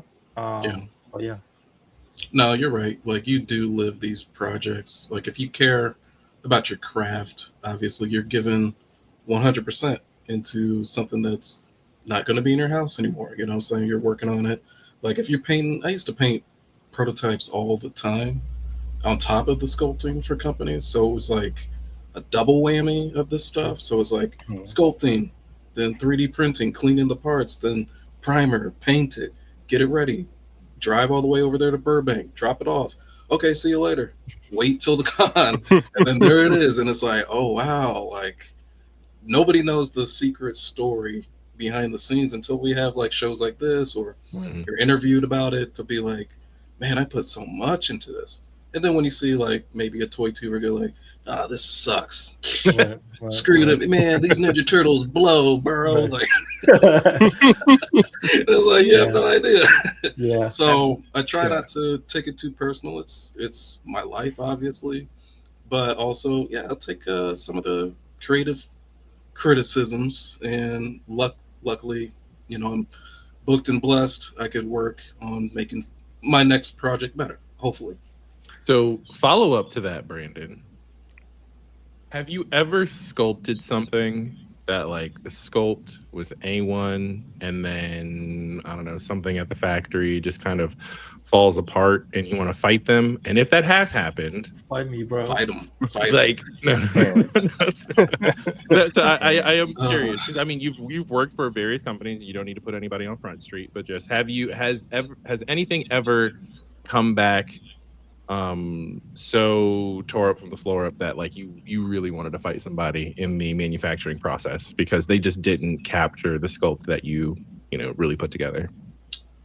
Luckily, maybe one or two Okay. little things, Okay. but nothing major where I'm like losing sleep and being like, "Oh, you crushed my dreams, man. You're ruining my career," type thing. But yeah, few and far between. Some things I just expect them not to do a great job, and I'm not going to say which companies are responsible for that kind of stuff, but Mm-hmm. just based on sometimes just management of deadlines. Some people rush a project or a product out there to where it's like, hey, you slow down. Like, then don't you guys like take what the factory's sending you, run it through test, and be like, here's some notes to make this thing better? Or are you guys just like, no, throw it out? We need this loose joint to be loose, I guess, for the public, Yeah, dude. even though it It's wasn't made a that way. it's a full wave of just loose joints. That's what Yeah. it's called. Oh God. Yo, Yeah. so Nico, so I know, so you've done some professional stuff.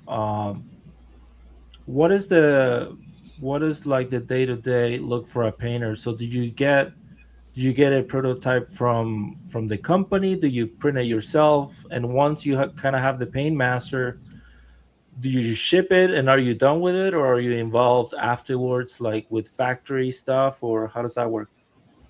Yeah, so I've been involved with like a lot of different kinds of projects and a lot of different kinds of like workflows. And so crazy.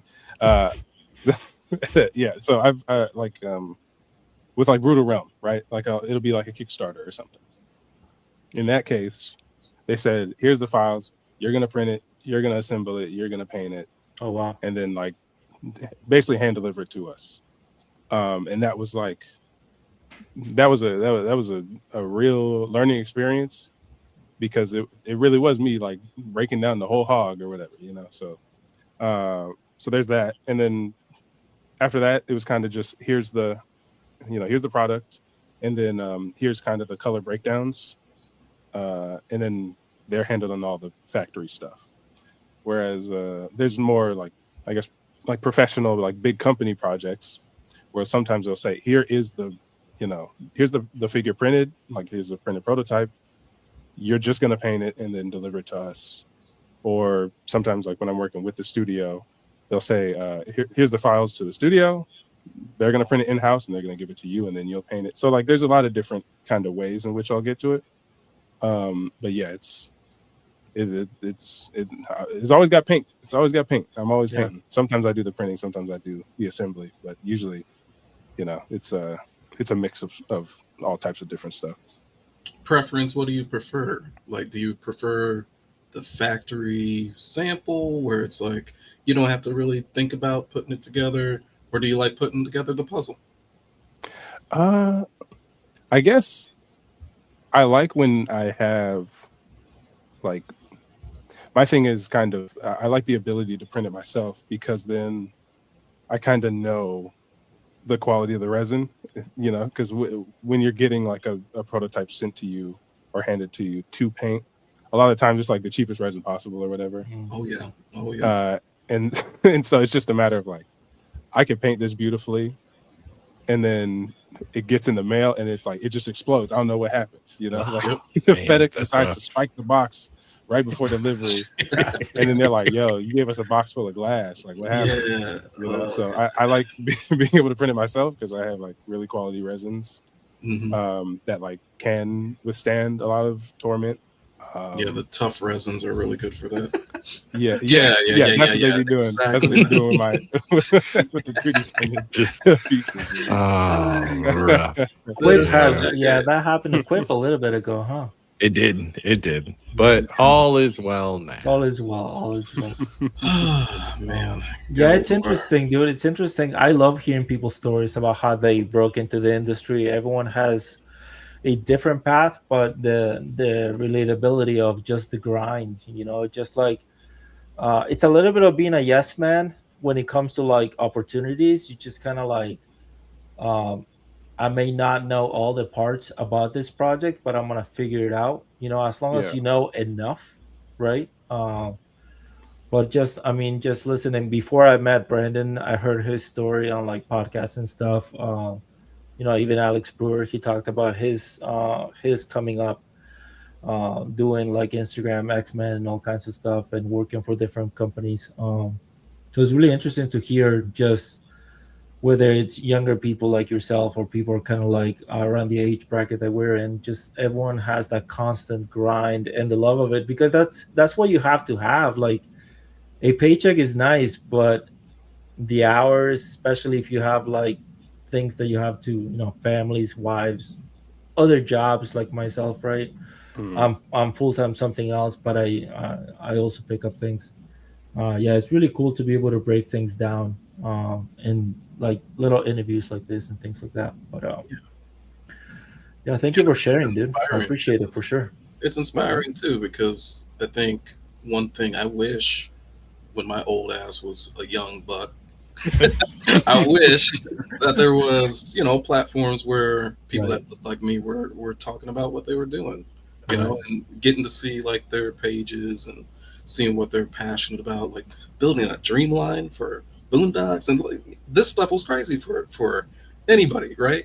Especially growing up, where there was no big representation of people of color making action figures. Not for me.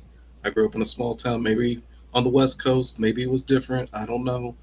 But man, it's a dream come true to even be in rooms with other creatives like you guys, and even sure. being able to inspire people to jump into 3D printing or sculpting, because that just makes me happy. I teach free classes if possible, just to be like, yeah, do it like this. You know what I'm saying? Like, jump into it. It's fun.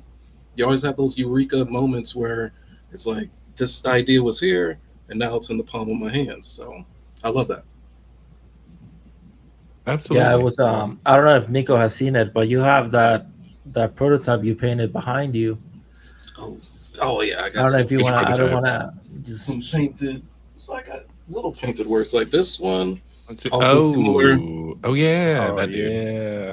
The Jim similar Lee to what turtles. yeah, like the Jim Lee turtles were never like completed. So like one day, similar to the Alex Brewer story with Ghostbusters, it's like these weren't updated at all, and these were like kind of a big thing in my world when I was a kid, going to Kmart and seeing these jacked up '90s looking turtles, but you never got Leonardo, and I was like, that sucks.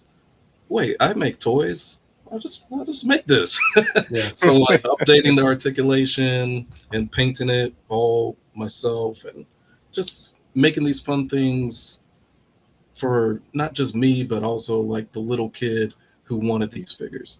That's what still drives me. Is like, if younger Brandon Gash was like just peeping in, seeing my bank of monitors and seeing what I'm doing for a living, I'd want to make sure that he's like, yeah, go get him. It's like, what was it, that Yeah. that Matthew McConaughey speech where he talks about meeting his hero, that he's never gonna meet him because he's always 10 years ahead of him.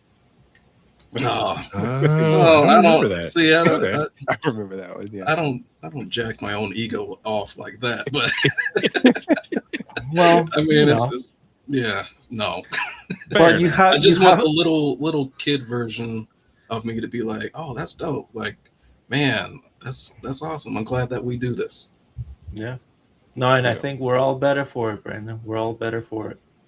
Yeah, thank you, man. Yep. We just So gotta I try and know- get some sleep, according to Quip. We do. I know it's Don't getting a even know little what that later. I know is. we're gonna wrap up soon. Real quick, you mentioned Ben 10, and then we immediately detoured to TMNT 12 and everything. So Nico, went if you want to all give over. us like your 5, what's your opening wave for your Ben 10 figures, your Dreamline? Which 5 are you doing?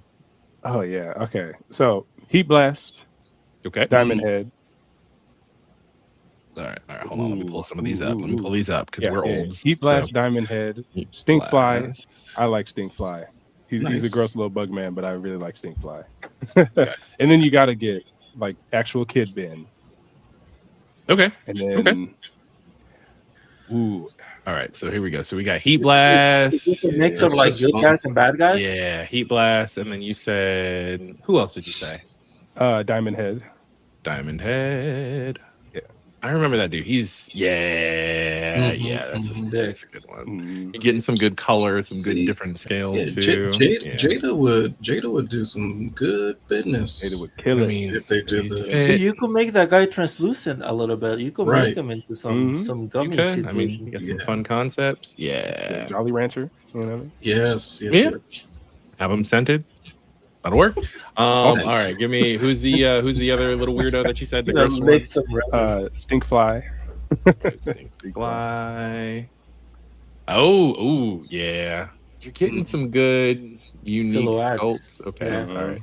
Which Stinkfly? Because I'm seeing. So we've got this one. Nah, And not that then one. This The one, first this one. dude. Yeah, that's okay. All right, that's there we go. Stinkfly for me. Yeah. I like that. Okay. All right. Hashtag not my Stingfly. Yeah. Okay. All right. Cool. And then you said, of course, you need Ben, but Kid You gotta Ben, have like Kid from the Ben. beginning of the series. Yeah. Yeah. Okay. Yeah, because you got a couple different iterations of Ben, Mhm. different animation styles, but yeah, that's a good one. This Wait, guy. so the dude. This might be a dumb question, but he aged through the show. They different had different iterations. eras. Like they Yeah. had a sequel series where he was then like a teenager, and that went for a little bit. And then even in the first series, they had like a time skip episode where they show adult Ben in Mhm. 10,000. Whoa. Was that a cool thing as a kid, like Ah. consuming this? Was it cool to see him grow up, or would you have rather have Yeah, seen him just like It was really cool because like one, you get that one episode in the initial series where it's like, oh yeah, here's Ben as an adult, and he like grows up, becomes responsible, and is defending the Earth Mhm. as like his guardian. And I was like, oh, that's cool. Like I Yeah. wonder how he got there. And then the Ben 10 series ended, and then some amount of time later, they were like, I believe it was Ben 10 Alien Force was the second series, or yeah, Ben 10 Alien Force or Ultimate Alien Force. That sounds right. Yeah. Yeah, okay. And then it was like, boom, he's a teenager, and now he's like, he has new aliens, and now he has like a girlfriend. He's trying to, trying to figure out what he's gonna do for school and college. he has and a all that stuff. Roxanne? Yeah, He's got a Roxanne. got a Roxanne. Yeah, and then like we see the evolution of Kevin Levin, who's like super. Oh man, yeah, I love this series. Ooh, Kevin All Levin. right. Okay, all right, okay. So is Kevin Levin also gonna make it into your Your I was wave, gonna your first say, wave? wave two. if I'm gonna do a villain, it'll either be like Vilgax straight up, big bad, Okay. or Kevin Levin. Kevin Levin, he's gonna be like huge, because I want him when he's like mashed up with all of the with all the aliens, Oh, because that's so iconic. this one right here. No. He has Okay, all right. towards the Let me bottom. see. Oh, at the bottom there. Is that it? Yeah. Where he has like Oh, the I see him now. yeah. That's a good one. That's a good That call. Kevin Yeah, That's that's your villain. That Yeah. is. You could even do a Nice. build a figure You like could. of that dude. Yeah. Like, Yeah. yeah.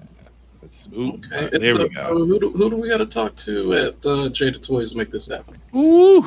Man, I've been Listen, chatting man, I in June's ear for the last like maybe 3 years. Yeah. Every convention, I'm like, "Hey, June, how you doing?" Man, Ben 10 Ben 10. every time. I'm sure he's sick of hearing my pitch, but I'm gonna keep giving it to him. Hopefully, see him at WonderCon. Gotta do it, man. Gotta do it. I'm gonna tell him again. Nice. That's cool, dude. Nice. Okay. And then one more. I was just scrolling through your IG and there is one that I just wanted to pull up because I do think it is it's beautiful. It's a beautiful combo. I'm a big fan of puns, as you know, I even opened up Scotty Quippen, Stephen Q. Yerkel, right? I love kind of a turn of phrase. And here you've got Oh yeah. Bishop from Yeah. Juice Yeah. Yes. as Bishop from X-Men. Yes. This is a really cool mashup figure. That Can one's you give us good. a little behind the scenes on how this came about, where the idea came from, what your motivation was? Just let me know, Yeah. because this is awesome stuff, man. That one is one of my favorites. I believe it was a sticker that I saw because I was on, toying around Kevin's channel, and we were just talking or whatever, and he had showed off a sticker from Mike Del Mundo. Okay. It was a sticker of that right there, and I was like, "What? Like, let me see that." And he was like, and so I was like, "Wait, who did that? I need one of those." And he mailed it to me all the way from Canada back before Okay. tariffs got crazy.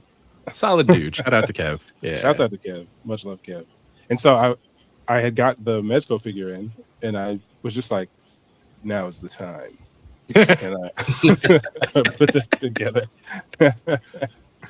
Commissioned my boy JC Iron, who's more behind the scenes nowadays, but he was big in the scene doing custom sculpts back then. I had him help me make that, and so man, I forgot about that one. Because I make so much stuff that it goes in a super stacker, and it goes on the shelf. And I have like 50 super stackers full of custom projects and stuff. But that one, I love the fact that you're also commissioning people. Like that's a cool thing to do, Yeah, and I'm always like, the cool thing about like how I've built kind of my business model, if you call it, is like I get to do that. I get to go and people hit me up and say, "Hey, I have this head sculpt. Can you paint it for me?" And I'll go, "Absolutely." And I'll paint it. Take pictures, send it back to them. And then with that money, I'm like, "All right, let me spread this through the community, right? Because not everybody can commission a sculptor. Sculptors typically they're busy people. It takes a lot longer for them to sculpt something than it takes for me to paint something. So like, I'll find somebody and they'll fit me in their schedule, and I'll be like, "Here's some money to make something cool." Love it. And then I'll be able to paint something really fun and unique in my collection, or bring some childhood memory back to the current time or something. And I've gotten to do that with like so many sculptors, and like help build up a lot of sculptors profile and stuff like that, get them their portfolios. So it's just really cool, and I'm always going to do that. We don't do AI over here. Don't tell me none of that. Yo, you know what I'm saying? I got this AI pro. Don't do that. You getting blocked, buddy. You know how many people I blocked in the last like 6 months? Jesus. I'm like, something came up on IG, and I shared it in a group chat, and then I was like, "Oh, this is dope." So it was Funko Pops for Spice Girls. And then I was like, "Oh, this is dope. Like, oh, this is coming. Okay, that's kind of fun. That's exciting. 90s throwback again." And then like I looked a little closer, and I was like, "Oh, wait, no, this is AI. Delete, unsend, block. Like out of here. Like, nope." It ticks you off when you see that kind of stuff. You're like, "Oh wow, this excites me," because you might be a fan, right? But then you're like, scroll down, and it's like, "Oh man, there's no real human touch behind this." But hey, there's something of a artist themselves, because the art is in the prompts, right? Before you even get first, before you even I see the bubbles typing, you get blocked. Nah. But that Bishop actually reminded me, because I put together this Biggie Kingpin custom like a couple years back. Is it on your Insta? Can I pull it up? Yeah, it might be, but you have to do a lot of scrolling down. Yeah. I'll try and scroll. Keep talking. I'll see if I can pull it up real quick. But yeah, just having these ideas. I think I was inspired by like a really kick-ass poster that I saw of Biggie in like an comic book style, dressed as the Kingpin. I was like, "Oh man, I know exactly how to rock this." So grabbing those figures and then putting your own spin on it is super fun. And some of the stuff is like, it just lends itself for that storytelling our way, and I love that. Yeah, and the idea of like, the storytelling of it is kind of what draws me so much to like toys, because I've always loved like writing, and I've loved movies and TV and books for as long as I've like could remember. And I find it's easier for me to like paint, a head sculpt and like make a figure, right? Like sand down a figure and paint the whole thing and make something, than it is for me to like sit down and bust out a script. Like I got to practice. I got to get on the keyboard a little bit more, because I got some stories in here. But it's easier for me to like make a figure of a character in that story than it is for me to like write it on paper. So I have these comics that I want to write, and I'm like, I can't sit down and write, but I have like figures of the characters. Does just sitting around. I wonder if your paint jobs have a little backstory to them. You're talking about writing and stuff. I wonder if that kind of bleeds a little bit into your paint jobs. Yeah. So this is an example I use quite a lot because people know me for it. But the Spider-Punk, the Hobie Brown head sculpts that I was doing back when Across the Spider-Verse hit, that was all I was doing for like the better part of a year, because it was so popular. And like, people just see, oh, really cool painted head or whatever. But in that painted head, I had thought a lot about kind of every aspect in all of the paint. Like I thought specifically of here's the specific brown that I'm going to use for his skin tone, right? And here's like why. And kind of the same thing for the color of his hair. Like it's a very, very specific dark brown. And it's because I have my mom, sick, you know, dude. she was in kind of the punk scene and was in the alternative scene. And so she had old photos of like some of these figures and they were in color. Shout out to mom. Having Shout out to photos Mom. in Shout out color. to all moms. And so I was like, oh, okay. Like this guy, you know, from this photo of my mom had from her old friend group, like that's the skin tone I'm going to use. This is the lipstick. Yeah, like the color of the lips. That's a specific color that I mixed based off of something. Like everything about that head sculpt, I specifically chose that color for a reason. And I do that with like a lot of my paint jobs. And it's not something that anybody really thinks about or cares to ask about, or even that I like consciously take note of. But like if somebody asks me, there's usually a reason for a specific color or like, you know, a pattern or something like that. Mhm. Yeah, you got the tones down. That is the perfect. Yeah, dude, I'm gonna have to. If you still do this, I have the SHF, but I love that first sculpt, and I also love the second one. I mean, they're so different, but Yeah, and that second one is what Tristan Miller, Glowing Ghost. He's Glowing you know, Ghost? doing the Dope. cryptoid Oh, stuff. dude, You know, yeah. So, I'm always sending DMs to Tristan. I asked him how he was feeling about the Kickstarter because, you know, and he's like, I still haven't processed it too much, but obviously I'm assuming they're all very happy about it. But yeah, dude, this community is amazing. I love kind of getting to, just like I mentioned, just getting to ask questions and kind of see what the I have found out at this age that I'm very like I beeline towards projects and I tend to kind of zone out a little bit. So I'm not very analytic when it comes to like my art. And I feel like that's something that I would like to work on.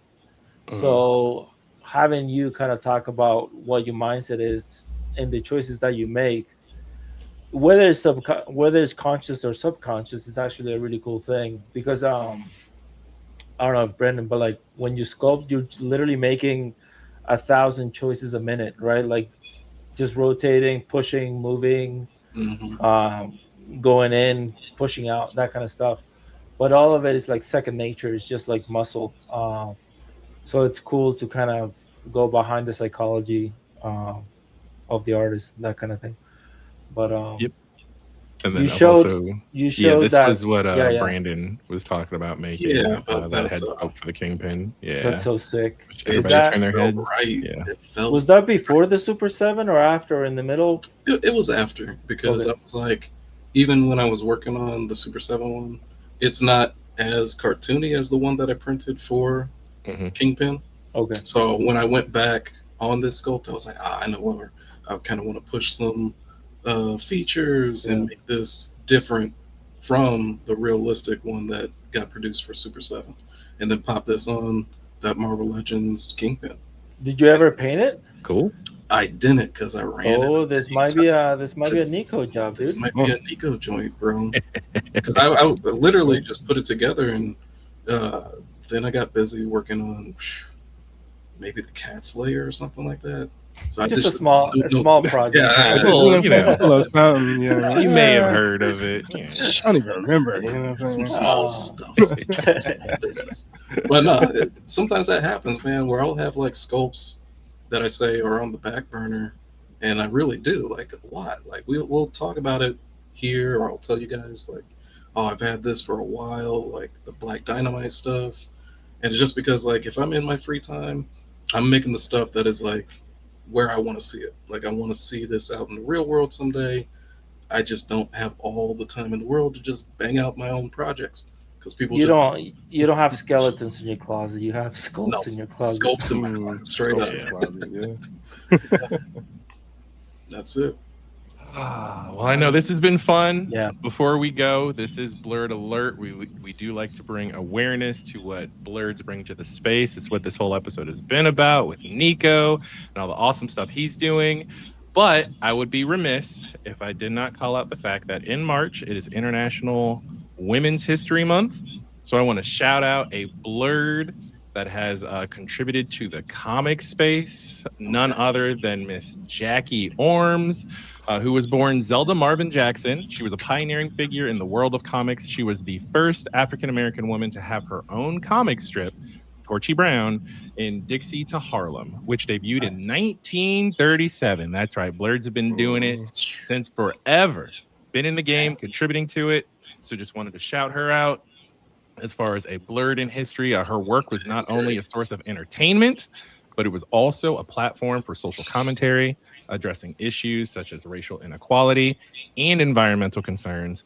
Orm's legacy continues to influence the field of comics and animation as she paved the way for future generations of female artists and creators. So again, shout out to Miss Jackie Orms. All right, that's our BLERD in history. That's a good one. We have that's awesome. a BLERD in the present now, who again is with us. It's young Nico. You're making history. Yeah, you're doing it, man. You're doing it. So, yeah, actually, hold up. Let me just pull up your Insta again, just to make sure the folks know where to find you if they haven't already added you, if they weren't already following you. You know, Right. just make sure they're not asleep at the wheel. Let me go back. Make sure you do if you want to find out about Boondock stuff. Yeah, in the future. Artman Customs, Nico, aka Dima. Anything else you've got going that you want to let the people know about, Nico? Floor is yours. Yeah, man. I'm always working on something crazy. Right now I'm working on a full Avatar Last Airbender King Boomy custom on the Dawson body, where I'm repainting his wraps and stuff. So I'm doing that. Yeah, that one. Yeah. Shout out to Breakaway UK, because he hit me up and was like, "Hey, can I get one of these?" Like from, he was scrolling through my page and saw an old Boomy head post, and he was like, "Yeah, can I get one of these?" And I was like, "Oh, I forgot about this project. Yeah, sure." And so in painting that one for him, I painted one for myself. Okay, so that's the beautiful thing about commissions. Sometimes you motivate the people that you want to see do cool things to do cool things. Mm-hmm.